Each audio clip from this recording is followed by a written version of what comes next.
Hi, I'm back, and yesterday I dwelt a little bit on it, and I read the portion uh, from Copernicus's paper, and I looked through the paper, and I said that this has to be brought to the attention of Pope Leo Pius IV, who is the current Pope of the Vatican Church. What Copernicus had written to the then residing Pope in the Vatican Church. And I looked through the entire paper, and there were not many calculations except the circular orbit of the Earth around the Sun, and different seasons on all four sides, four seasons, and measurements made there, and a number of references to a number of other scientists' work, and that's how he had proven that the Earth revolves around the Sun and not vice versa. So I would like to prove the same thing in my own way, and also tell you the mass of the Earth, which is at variation, and what could be the mass of the Sun, and which is at variation with what's on the internet. All right, so here goes. I considered some Einsteinian physics and some Newtonian physics. So mass of the Sun, mass of the Earth.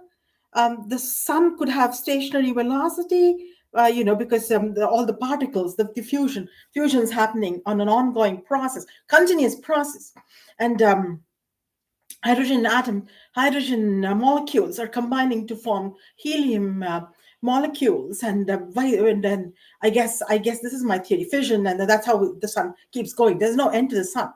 All right, some of it comes out, light energy, which is with the exothermic reaction, which emits light energy, photons, and etc., and waves of light particles. They come to the Earth, and give light, but the helium splits again through fission and ongoing process. But fusion is proven. All right, fusion is proven. So the Newton's second law of motion, m1v2 is equal to m2v2 v1. So mass of the Sun divided by mass of the Earth is equal to v1 by v2, and typically the Sun is stationary. All right, so it has some stationary velocity. It tends to zero, so I took 0.0001. So what is v2? The velocity of the Earth going around the Sun. So distance of the Earth from the Sun, I calculated yesterday, 16.2 billion meters per billion meters. So circumference, all right, considering a circular orbit, 2 pi r. So 16.2 billion meters by 365 days. We are considering the values the ancient people came up with 1 year. Or why argue with what's been established? So 365 days, they have measured the seasons, etc., and then come up with 365 days for the year's duration. So that's the velocity of the Earth, which is 3226.027 meter per second if it is a circular orbit, that the Earth revolves around the Sun. On the internet, it's a little a variation. There's an extra zero because it's 30 kilometers, this is here 3 kilometers, 3.226 kilometers per second. But on the internet, it's 30 kilometers per second, the velocity of the Earth going around the Sun. But it could be because it's an elliptical orbit that the Earth goes around the Sun in. All right, so so this is all really. So, you should actually consider surface integrals. I'm going to go to it now. I looked at this is given on the internet. The force of this is the gravitational constant. M1, M2, Sun and Earth by d squared, distance between the Sun and the Earth. And so that calculation is given on the internet, and it relies heavily on the fact that force is equal to mass multiplied by acceleration due to gravity. But that's if you're considering an object which is a little closer to the Earth, not the Sun. So because it's within the acceleration due to gravity, it comes back in. So let's say a pen, so what could be revolving right above the Earth, maybe in the planetarium you had stuff, so that sort of thing.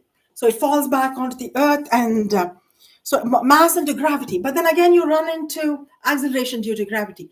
But you run into Einsteinian physics. He says there is no g. He says it is all acceleration in outer space. So sun cannot, be in within the Earth's gravitational force. So that's why, and that's how they figured out the mass of the Earth, etc. But I thought that I would look at it in a different way. All right, so that's on the internet. Why is the Earth's orbit elliptical and not circular? I'm counteracting this question with my own question. Why is a car racetrack elliptical? It's hard to make 45-degree turns unless you're going around making a turn, not going around. All right, so 30 degrees and 60 degrees are easier if you've driven. All right, so this is what I have said. Angle rotations and revolutions. The sun is a ball of energy, or more precisely, fire energy. Nuclear fusion is converted into light energy. I discussed this at this time. A constant thermonuclear reaction. If it were to move constantly around the Earth at the calculated velocity, it may slowly put itself out, the sun.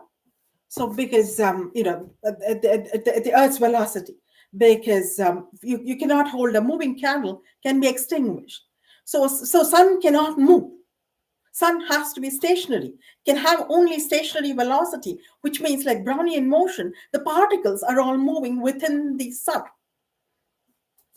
Nuclear fusion, two H2 nuclei combine to form a helium nucleus, which means 4 grams per mole. So this is 2 helium, 2, So 8 grams. When I make 2 helium nuclei, I would have, this is what the internet says. Mass would be 8 grams per mole, for I would have 2 moles. So this is by E equals mc squared, the Einsteinian special theory of relativity. 72 multiplied by 10 power 15 kilometers square per square is equal to joules. So which means that if at all we resorted to fusion on Earth, then it would be worse than fission. All right, more destruction. But the reason we go through chemical engineering school is Q, total heat. Total heat is equal to total heat made, or total heat arising out of the reaction is mCp delta T on the reactant side plus m lambda, latent heat of vaporization. Cp is specific heat capacity. So that's all on the internet. All right, that's all data. Perry's Handbook for Chemical Engineers. So 2, that's grams per mole hydrogen mass, multiplied by 14.3 joules. So 3000. So up there thinking 3000 degrees centigrade for fusion, minus 23 room temperature, plus 2. This is the lambda, that's the latent heat of vaporization for hydrogen. So you get 86034 joules for the total number of moles of reactants. 8 multiplied by 8. 4 is it? 4 or 8 grams per mole. So this is 2 hydrogen. So 8 hydrogen molecules, right? The total number of moles of products. So this is for products, and then there's the same drill. You have the specific heat capacity of helium and the latent heat of vaporization, and that's the answer. I've forgotten to put that. It's on my Excel sheet, but on the internet you can look up the data. Lambda total delta H of the exothermic reaction 134,323.5 joules. So just 8 helium nuclei. So the sun's a mass of fireball. Really, you would be incinerated, Mercury, Venus also is too close. So now going back, I need to calculate mass of the Earth. So I proved that the Earth revolves around the sun. All right, so 1 by 3. So this is Archimedes' principle. You all know this. 1/3, and so the distance, fulcrum, is 2 mass time m2 is mass of Earth. So 2/3 are 1 m2, so 1 mass, 2/3. So you look up Archimedes' lever principle. Density is equal to mass by volume. Volume So this is r cube by 20. So this is just, I'm cubing this. So you get a ratio with this. So density of Earth, mass by volume. So you get one is the fulcrum point would be a point on the Earth where the mass is 4 times the other side on a sphere. So we have to go to Krasik.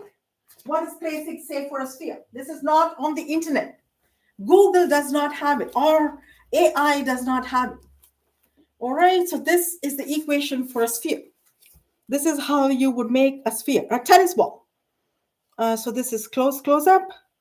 So you need to calculate all these sines and cosines, or cosines and sines. And so that's the trick to making a tennis ball, calculating sines and cosines. See, you think, it's a piece of cake, making a tennis ball. Hitting it is hard, you think, right? Getting it right, shots, rallies, but making it is also hard. All right, the right bounce, right, etc. But that's all a science and technology. I mean, they make money off this. So, all right. So 4 times. So now the fulcrum point, I'm saying, and I checked this out. You check this out on your globe too, on the map of the world. I'm saying is 1/4 times, right? 4 times where the mass is 4 times the other side. So is the axis on which the Earth rotates. That's the fulcrum point. That's what Archimedes wanted. Then he could have balanced the Earth with a lever. The lever is the axis, the Earth's axis. So 90 degrees, 90 by 4. But the definition of a sphere demands that the angles have to be above 2 pi and above pi by 2. So 90.5 degrees. So that means each of the is 22.625 degrees U, and V is equal to 67.875. 4 times this. Cos. For 90.5. 4 times this is 90.5. Or the phone's going off. Cos U. So you would get R is equal to A. And this is all cos, sine, cos U, cos V. So this would be minus 0.446. So if I were to take A to be 1, this would be the sphere. All right, all around the sphere. So radius. So this latitude and longitude is in Africa, and it is almost Timbuktu in Mali. That's such a wonderful fact. Somebody at some point in time who did not have the authority to say it. See, thank you to Google and YouTube, because they've given me the authority to say this. It is Timbuktu. That's where Archimedes should have stood, at the South Pole, the latitude which goes around Timbuktu, longitude which goes around Timbuktu, and held the lever, and then he would have balanced the Earth. Well, so our R is equal to, so fulcrum point, R is equal to, all right, so we are coming back. So that is after I show you these calculations, you can look up R. So density of rock, I decided I needed a quantity, right? Because I had too many unknowns. So density of rock, I took to be the average. Also the density of the Earth, density of rock, density of water, density of soil, density of planet Earth is equal to 1675 kg per metric cube. So going back, density is equal to mass by volume. 0.446. 4 by 3 pi r cube. Again, surface integrals, better answers. M by A cube is equal to 349.9535.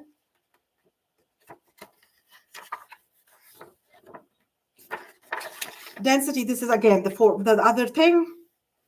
8958. So A cube, A is equal to 59050.4. These are all just a bunch of basic calculations. So radius of the Earth is equal to 26336.4784 meter.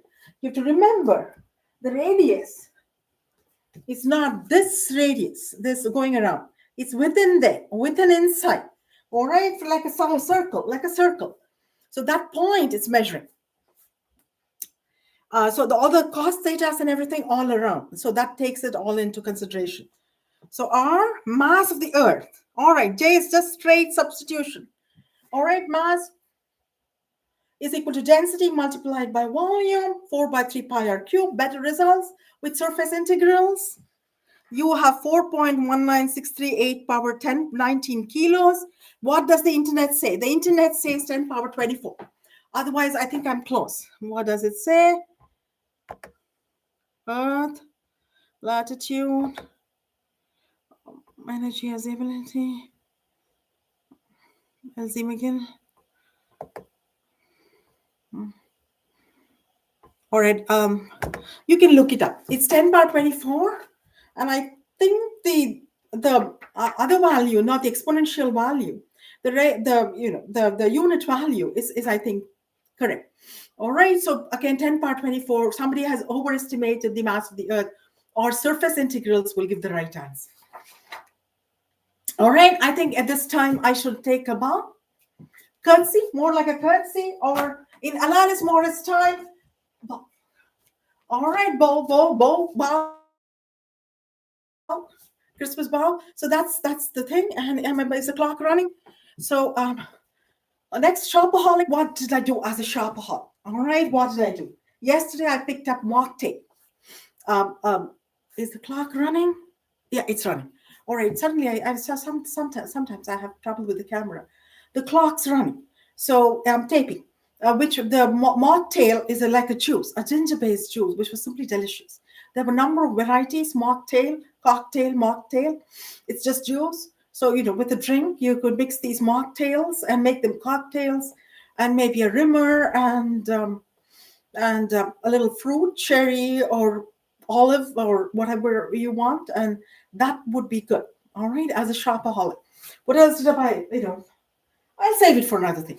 All right, so for sexaholic, I made this. These are Elsie Megill, the first Canadian female engineer, a Canadian pioneer woman. She designed the Hawker Hurricanes, or the Hurricane Hawkers. She didn't design them. She headed the unit which made them, and these planes fought in the Battle of Britain against the Luftwaffe, all right, during World War II. So Elsie Megill, so this has Luftwaffe, Frankfurt, Lufthansa. So let's see, is this going to fly? Is this going to fly? Maple leaf, it's obviously shaped as the tree maple leaf, not the flag. Flag's hard. All right, let's see. Oh. Okay, you have to make a fleet. Close together, fleet. Close together. Okay, there became 3 units. Elsie Megill said fleets, they will be found out. So you cannot go as a fleet. So if you need to escape their radar and etc., then you need to go as a single plane. All right, signing off, Gayatri B. Sitaram. Thank you.